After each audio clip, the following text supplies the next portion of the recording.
Сайн бацгаана уу, Уна ТV суугтаа тавтай мөрөлцгөнөө. Өнөөдөр би та бүхэндээ Япон улсад гарсан нэгэн хэргийг ярих гад бэлдлээ.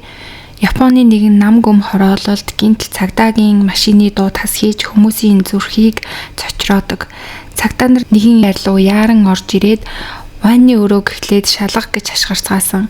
Хаалга онголгох мөчөд тэдний харсан зүйл бол ваннда живсэн хөдөлгөөнгүй байгаа нэгэн эмэгтэйн цогцос байсан. Тэр нь 30 настай Нагано Шиори гэдэг бүсгүй. Анхандаа цагдаа нар санамсаргүй живэлт байж магадгүй гэж бодсон.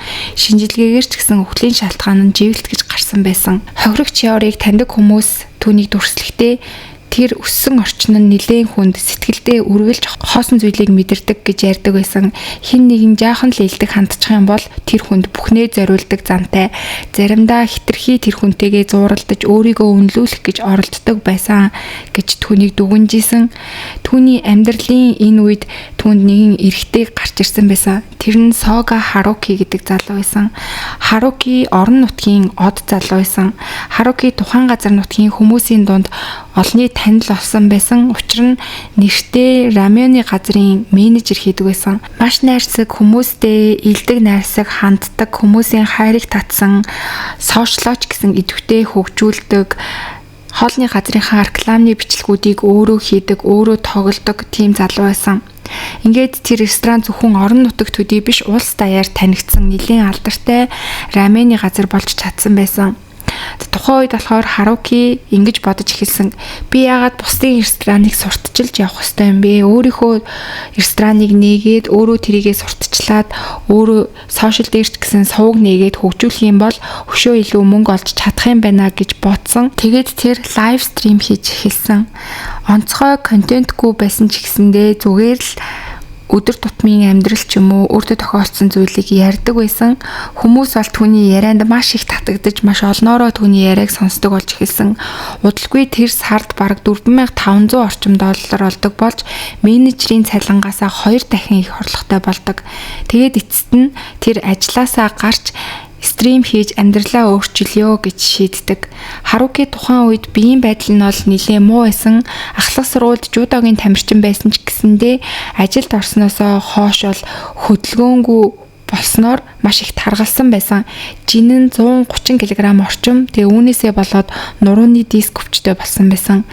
Ингээд тэр ажилласаа гарсныхаа дараа эрүүл мэндэ бодъё гэж шийдээд хоолны дэглэм барин дасгал хөдөлгөөн хийж маш их хэмжээний жинг хайж чаддаг.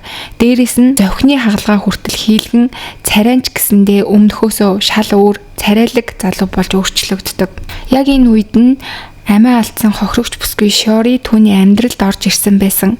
Шиори хайр халамж хүсдэг учраас харилцаа нахих тусам илүү найз залуугаа шахаж түүнтэй байнга хамт байхыг оролддог байсан.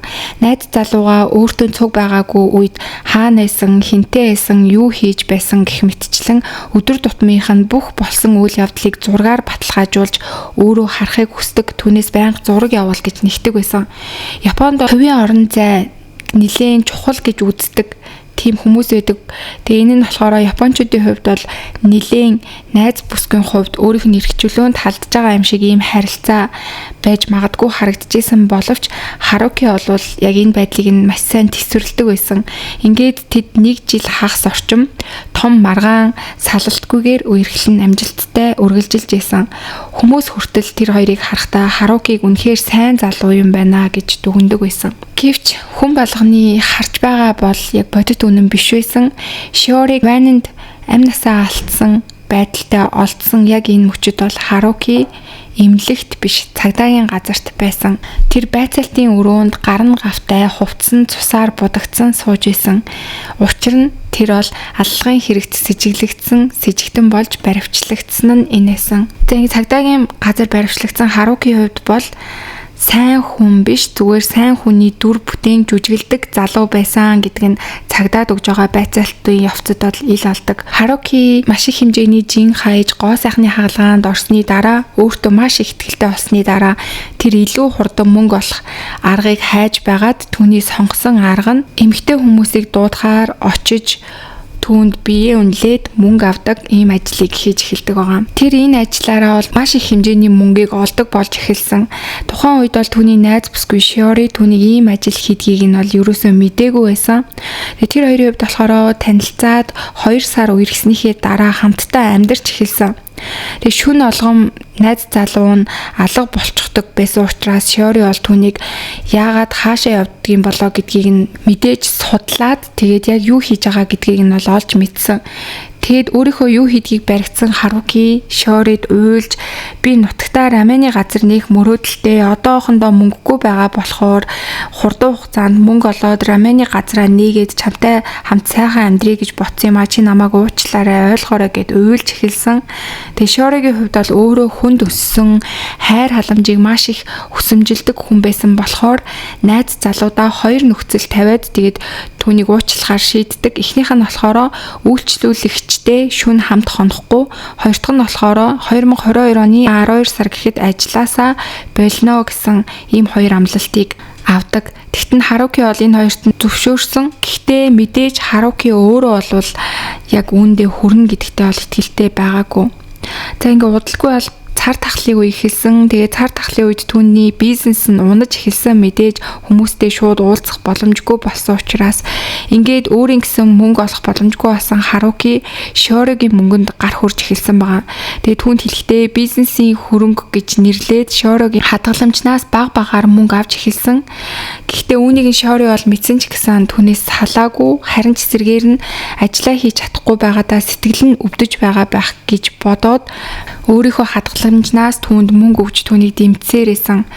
Haruki Shiori-тэй үргэж явах үедээ дараагийнхаа байг бол олсон байгаа нь тэр нь Sato гэдэг охин байсан.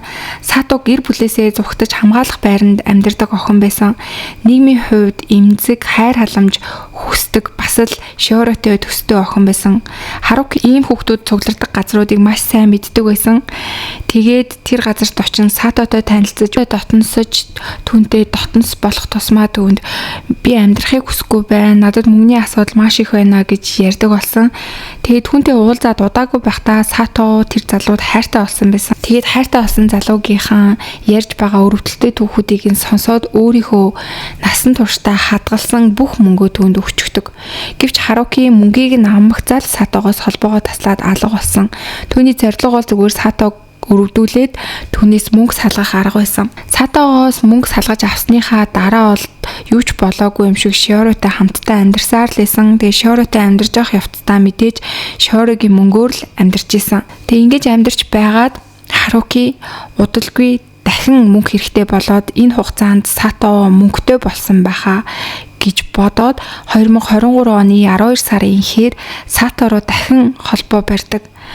Тэгсэн чинь Sato болохоор тухайн үед найз залуутай болчихсон байсан. Тэгээ мэдээж түүнд хамаг мөнгөө өгөөд хууртагдсандаа бол маш их үзий ядчихсан болохоор ингээ уулзахыг ч хүсэхгүй байна гэж хэлсэн.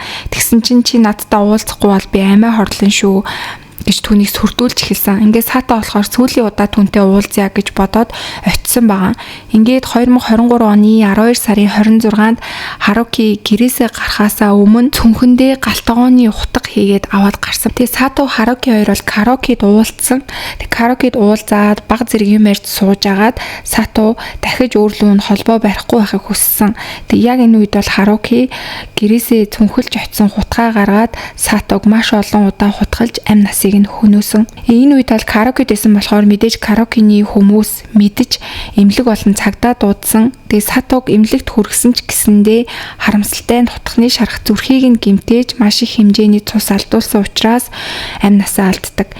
Амь насаа алдах үедээ бол Sato 20 настай байсан. Ингээд цагдаагийн газарт баривчлагдаж очисон Haruki өөрөө цагдаад гэрт маань бас нэг хүн байгаа амь насаа алдсан гэж хэлсэн байгаа. Ингээд түүний хэлсний дагуу цагдаа нар гэрт нь очиж шалгаад угаалгын өрөөнөөс түүний хамтран амьдрагч Shiori-г олсон байсан. Тэр өдөр болохоор Haruki Shiori-г байнтай усанд живүүлж амь насыг нь хөнөөснийхөө дараа Sato руу залгаж Satoтой уулзахаар явсан нь энэ байсан байгаа. Түүний хувьд бол ердөө хэдхэн цагийн дотор 22 хүний амь насыг хөнөөсөн гэдэг нь бол ил болсон. Haruki болохоор цагдаа нарт баригдаад 2 эмэгтэйгийн амь насыг хөнөөсөн шалтгаанаа бол ерөөсөө ярихаас татгалзчихсэн. Тэгээ цагдаа нар бол мөнгөний асуудал нь гол шалтгаан байж магадгүй гэж үзсэн. Гэхдээ 2024 оны 1 сард түүнд сэтгцийн шинжилгээг бол хийсэн. Тэгэхэд сэтгэл гоцрлын шинж тэмдэг бол байсан. Гэхдээ өөрийнхөө хийж байгаа үйлдэл үр дагаврыг бүрэн ойлгох чадвартай гэж дүгнэгдсэн.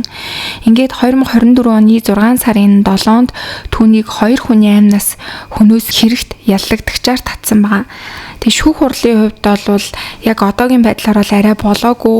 Тэгээд яг хизээ болох нь бол арай товлогдоогүй байгаа юм билэ. Тэгээд би та бүхэнд яг шүүх хурал нь болоод ямар ял авах нь тэрийг нас дараа нь пост хэлбэрээр оруулъя. Гэхдээ Японы ард түмний үзэж байгаагаар бол мэдээж бүх насаараа хоригдох ял авах нь бол тодорхой байх гэж бодож байгаа. Ягаад гэх юм бол 2 хүний амь насыг хөнөөсөн учраас.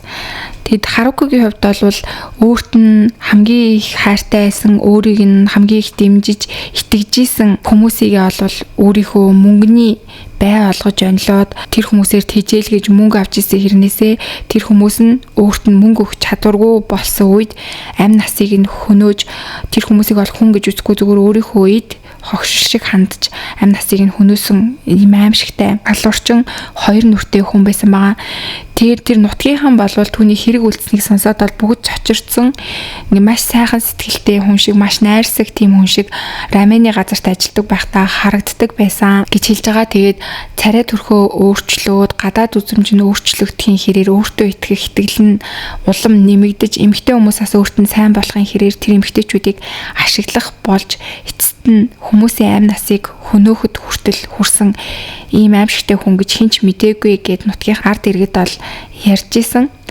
За ингээд өнөөдрийн та бүхэнд бэлтгэж хүргэсэн хэрэг маань энд хүрээд өндөрлж гин. Тэгээд та бүхэн бас энэ хэргийг сонсоод өөрт төрж байгаа сэтгэлдлүүдээ комент хэсэгт бичээд хуваалцаарай. За тэгээд бүгдээрээ удахгүй дараагийнхаа дугаараар уулзцгаая.